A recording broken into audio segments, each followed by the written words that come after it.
This is Hot Mic. Hot Mic. On the networks of WDAY. WDAY. Here's Dom Izzo. Welcome back, everybody. Hour 2 on this Tuesday morning, ready to rock and roll.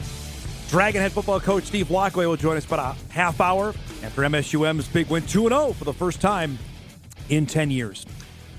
We shared the story late last week that came out. Our next guest for North Dakota State women's basketball player Claire Stern had to announce that she has to medically retire from the game after spending this past season with the Bison.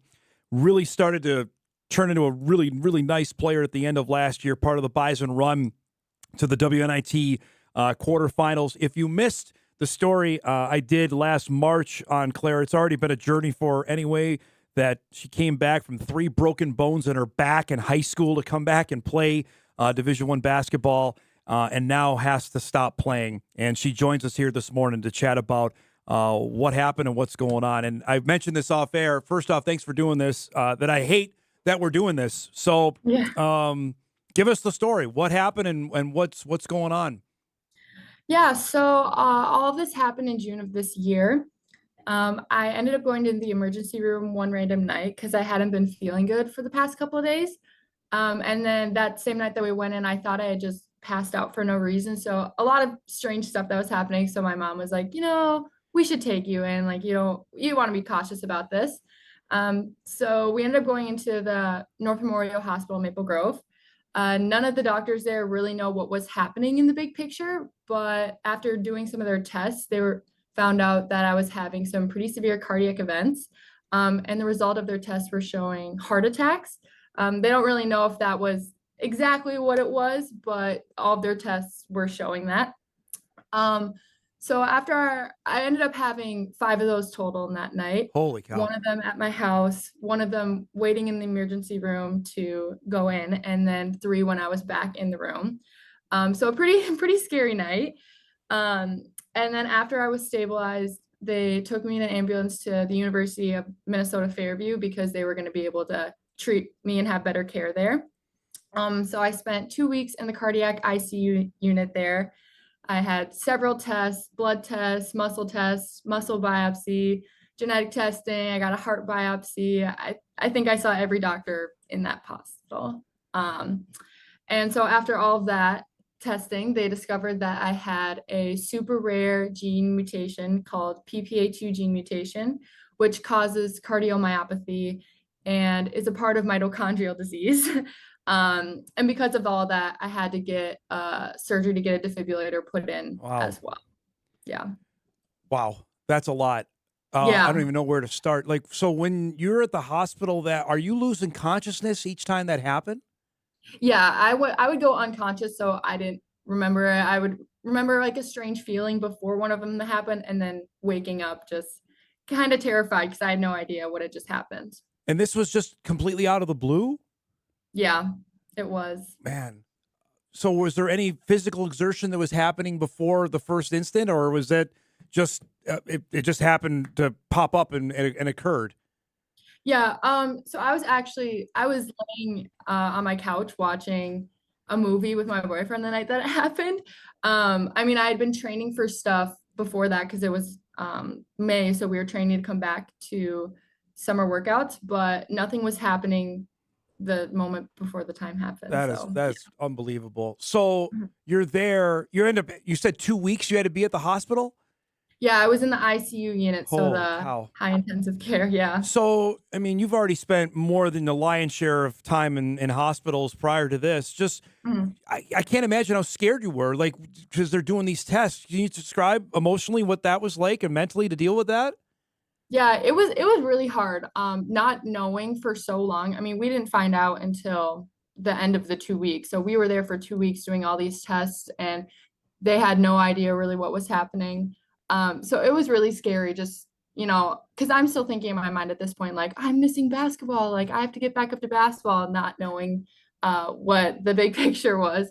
So it was really hard to emotionally deal with. So they have to put a defibrillator in. I mean, at that point, are you talking with the doctors about long-term, or when did that conversation happen? Yeah, I would say it probably happened about a week and a half in when they still didn't really know. my head cardiologist, she is amazing. She came in and sat me down and was like, you're not going to be able to play basketball anymore. Like, we don't know what's going on in the big picture, but like your heart isn't strong enough. My heart function at that point was at 20%. So she was like, you're just not going to be able to play at that high of a level again. I can't even imagine, but I'll ask, what was the reaction when you heard that? I was devastated. I mean, I've been playing basketball since I was in kindergarten, and it was always my dream to be a college basketball player. So hearing that, it's really hard to comprehend when it's something so sudden, and something that I did. I mean, I knew basketball would come to an end eventually, but I wasn't expecting it to be this early in my career. And you wanted to be on your terms when you were ready to be Mhm, done. exactly. I wanted to feel like I played my last game and did my last practice and I was proud of all of it, and not like this. So that happens. I mean, I'm sure you probably haven't even come to grips with it yet, but you have to call Jory. Or just tell me on that part of it. When did you even reach out to your teammates, to your coaches, that this is what's going on? Yeah, so Jory actually surprised me in the hospital. After I was in there, I think it was like pretty recent after the doctor told me I wouldn't be able to play basketball anymore. So he came around that time. Um, I was really surprised to see him because they were doing summer workouts and everything, but I was really grateful when I saw a familiar face walk in. But it was really hard to tell him that I wouldn't be able to play, especially since I was planning on playing my rest of my career for him as a Bison. And it was just so sudden that no one expected it. So it was really hard to tell him. Telling my teammates, that was probably more hard. Yeah. They were all super supportive of me on the court when I was playing last year and always encouraging me as a freshman. And, they were supportive of me now facing some medical stuff. We're super close group up here and they've truly become like my family. So I think it was really hard to know I wouldn't be able to play with them anymore. But Talking about basketball almost seems like second, like it's not even a big deal because we're worried about your health. So let me just ask there: Mhm. how are you health wise now? I'm doing good. I'm on a decent amount of medications to help support my heart and my mitochondria. But other than that, like I'm doing in cardio rehab. So I'm working back up all of that stuff. I'm going to start jogging soon, which Mm. is crazy to think about that I can't do that anymore. And start building some more strength. But other than that, like my health wise, I feel really good. Do you get winded easy? Is that like even like walking? Is that become a chore now? I used to. When I first got out of the hospital, would walk up and down my street and I was like, I'm exhausted. Like Wow. I can't, which is just so crazy to Yeah. go from one extreme to the other. But I've been working it back up. I mean, I walk every day. They have me walking at inclines at different intervals. So I've definitely worked that stamina back up. I'm definitely not where I used to be, but getting more in shape, which is helping me feel better. Claire, is this something that the doctors told you that you'll have to live with the rest of your life? That this is not going to go away? Yeah, it was I actually had it when I was born. Wow. And normally with this type of disease, they lose them as babies unexpectedly. So, Wow. I mean, I'm very very grateful to be to this point in my life, and I'm very grateful that I made it past that night and I'm still here. So, Yeah, yeah. you just think about that. I mean, everything else just seems not important, right? Yeah. Yeah, for sure. That is wild, wild. It seems frivolous to ask about anything other, basketball related, but this is what you've done your whole life. To have it, Mhm. to not be able to do it, I can't even imagine what your emotions are with that. Yeah, yeah, it's very hard. When you found out, you told your teammates, what was the reaction there? Because I know you put out that you're still going to be involved with the team. Tell us Mhm. about that, about still being connected, even though you can't play. Yeah, I'm super grateful that I still get to be a part of it. I'm super thankful for the coaches that they're wanting me to still be a part of it at such a high level. So I can still do all of the fun things like travel with the team. I go to all the practices, help out with the drills when I can. Obviously, I can't do much, but Yeah. when I can, I do. And I just sit on the bench and cheer for all of them. And then I'm also adding kind of a coaching aspect, if you will. I'm learning how to cut and stat the film for the practices to help out that way. I get to help, like, if I have to remind my teammate of something that maybe a coach necessarily doesn't have to, I can. And also if I have any ideas, the coaches were like, come bring it to us, and we'll help think about it. So that's really exciting that I still get to be a part of basketball and think about it on that level too. I had a lot of people reach out to me that didn't know your backstory when we did the story, when we talked in March of what you what you dealt with there in high school, to go through that, come back, play Division I like you always wanted to, and have this. I don't even know how to ask, but the emotions of that has got to be completely unfair. Yeah, I mean, there are a ton of emotions that come with it. During my time in the back brace, I would say it really made me realize how grateful I was to be able to play basketball. And throughout that whole time, I was so excited for the day I would get it off and be able to play again. And I think to now have it taken away permanently, it's really devastating and kind of hard for me to comprehend. I still get emotional sometimes talking about it because of how, fresh it is.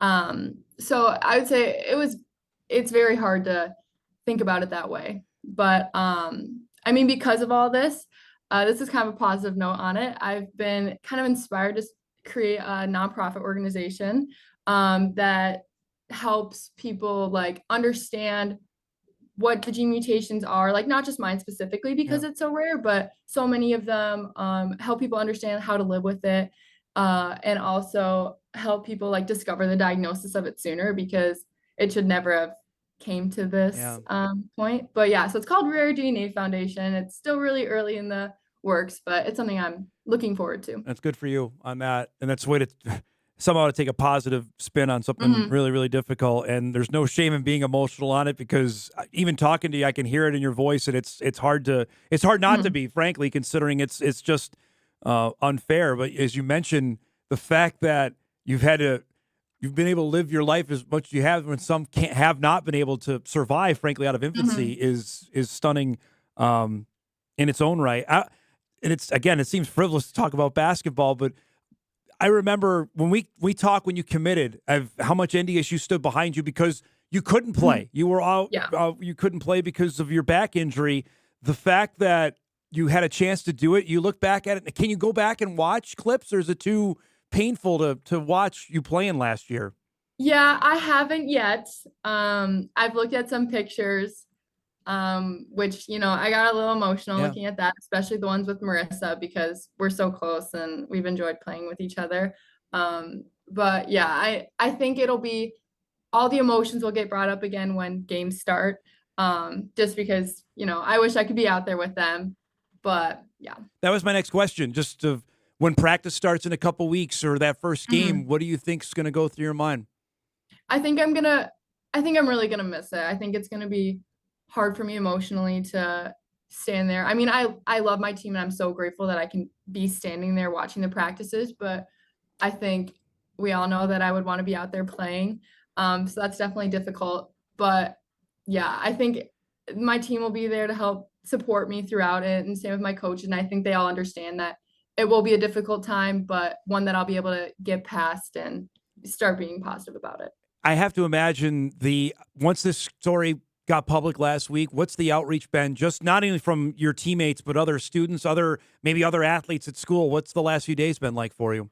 Yeah, it's been kind of crazy. I mean, there's a lot of people that have reached out from NDSU up here, people that like I don't even think I necessarily knew, but they knew me. They're like, we're so sorry to hear, and people from my high school.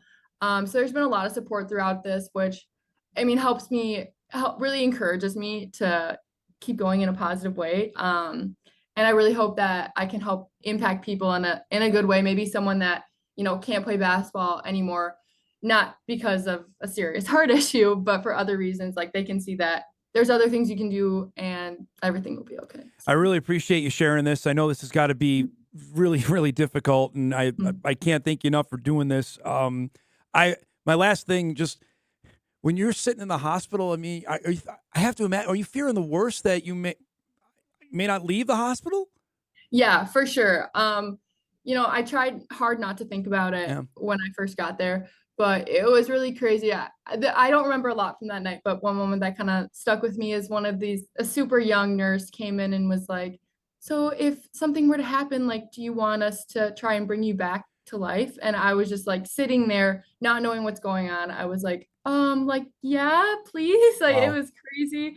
So I think that's one of the moments that like stuck with me. I don't know Yeah. why, but that's really when I started to realize, like, like there's something big going on here. It's not just a little thing. But my mom, bless her, she stayed with me the entire time I was in the hospital. She spent every night with me.